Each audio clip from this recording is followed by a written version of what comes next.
AP ప్రజల భవిష్యత్తు, అభివృద్ధి, సంక్షేమాన్ని దృష్టిలో ఉంచుకుని నాడు విశాఖను ఎగ్జిక్యూటివ్ రాజధానిగా, అమరావతిని శాసన రాజధానిగా, కర్నూలును న్యాయ రాజధానిగా చేసేందుకు వైఎస్ జగన్ కృషి చేశారు. అయితే దీనిపై చంద్రబాబు అండ్ కో విష ప్రచారం చేయడంతో అది అమలు కాలేదు.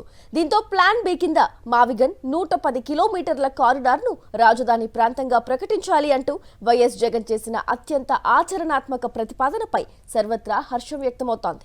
వైఎస్ జగన్ అధికారంలో ఉన్నప్పుడు రాజధాని ప్రాంతం ఎలా ఉండాలన్న దానిపై సమగ్ర అధ్యయనం చేశారు.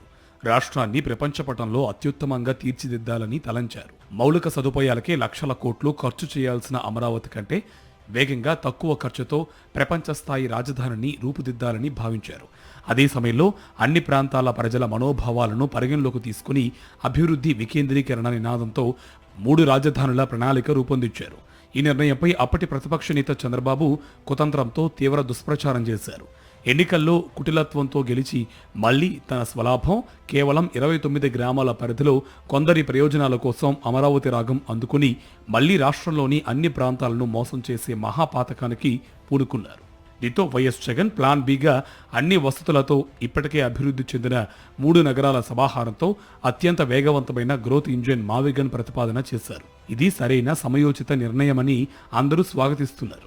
అమరావతి అనేది పూర్తయ్యేటటువంటి ప్రాజెక్ట్ కాదు. రాష్ట్రానికి అంత శక్తి లేదు.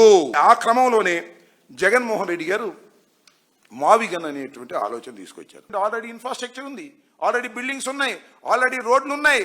కొత్తగా నిర్మించాల్సిన అవసరం లేదు. ఎక్స్టెండ్ చేసుకుంటూ వెళ్ళొచ్చు. కేవలం 20,000 కోట్లతో మాత్రమే మావిగన్ నిర్మాణాన్ని పూర్తి చేసేటటువంటి అవకాశం ఉన్నది.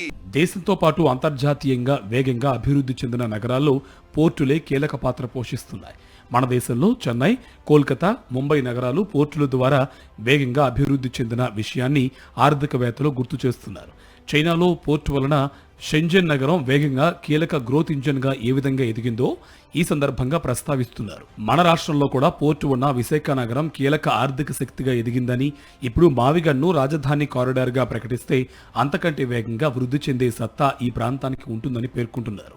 ఈ విషయాన్ని ముందుగానే గుర్తించిన వైఎస్ జగన్ మచిలీపట్నం వద్ద 5,155 కోట్లతో పోర్టు నిర్మాణాన్ని చేపట్టడమే కాకుండా ఆ ప్రాంతంలో పారిశ్రామిక నగరానికి శ్రీకారం చుట్టారని గుర్తు చేస్తున్నారు. ఇటు గలగలపారే కృష్ణమ్మ నదితో పాటు అటు పోలవరం కుడి కాల్వ ద్వారా ఇప్పటికే ఈ ప్రాంతం జలసిరులతో తొలతూగుతుంది. విజయవాడలోని ఎన్టీటీపీఎస్, పోలవరంలోని 960 మెగావాట్ల జల విద్యుత్ ప్రాజెక్టు ద్వారా రాజధానికి కావాల్సినంత విద్యుత్ లభ్యత రానుంది. అదే ఎటువంటి మౌలిక వసతులు లేని అమరావతిలో మౌలిక వసతుల కల్పనకి ఏకంగా 2 లక్షల కోట్ల వ్యయం చేయాల్సి ఉంటుంది.